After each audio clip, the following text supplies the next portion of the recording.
চিন্তা করলাম যে এটা ফালানি ঠিক না, এটা একটা খাদ্যর জিনিস, অপচয়কারীকে আল্লাহ পছন্দ করে না, ঠিক আছে। এই জন্য আমরা আজকে ফালাইছি না, পাবলিকে খায় নেক, ফ্রিতে খায় নেক পাবলিকে, ঠিক আছে।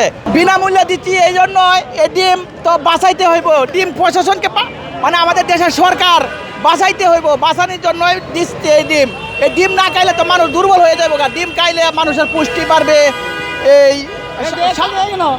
শারীরিক চাহিদা ডিমের দাম তো একবারে 7 টাকা 6 টাকা, সরকারের কাছে এটাই আবেদন যাতে ডিম যাতে 10 টাকার ভিতরে রাখে, যাতে পাবলিকও বাঁচে, এই যারা উদ্যোক্তা এরাও যাতে বাঁচে, ঠিক আছে।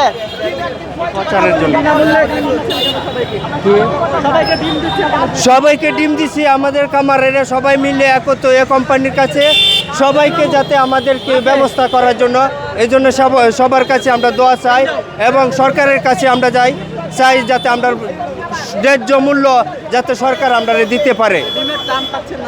ডিমের দাম পাচ্ছি না, খাদ্যের দাম বেশি, ডিমের দাম মিলে আমরা খামারি চলতে পারি না, তাই সরকারের কাছে আমরা ডিমের ন্যায্য মূল্য চাইতেছে। এখন বর্তমানে 7.5 টাকার মতো পড়তেছে, আমরা খামারিরা সবাই লসের দিকে, তাই এখন আমরা 10 টাকা নিয়মিত পাইলে, খাদ্যর দাম সীমিত থাকলে ডিমটাও যাতে আমরা ন্যায্য মূল্য বেচতে পারি, তাই সরকারের কাছে আমাদের দাবি। ডিমের দাম না পেলে পরবর্তীতে না ডিমের দাম না পাইলে তো পরবর্তীতে আবার অন্য প্রোগ্রাম নিব আমরা, মানে বাঁচার জন্য তো যা করার জন্য আমরা তাই করবো ইনশাআল্লাহ। কিন্তু আমি আশা করি এই দেশের সরকার বর্তমানে যা করছে, দেশের জনগণের জন্য কাজ করছে, আশা করি আমাদের এটাও কাজ করবে। এটা তো আর কোনো অবৈধ জিনিস না, এটা দেশের মানুষের, সাধারণ মানুষের পেশার একটা।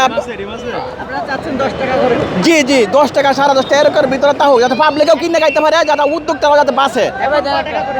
60 টাকা করে বিক্রি করে, একদিন 6.5 টাকা বিক্রি করে, মানে খরচটা 9 টাকা, অনেক লস যাচ্ছে। এই জন্যই মানে আমাদের এই পরিস্থিতি আর কি।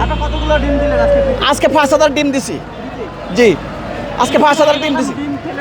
না সেদিন দিছি ফালাই দিছি, আসলে তো অপচয়কারীকে আল্লাহ পছন্দ করে না, ঠিক আছে।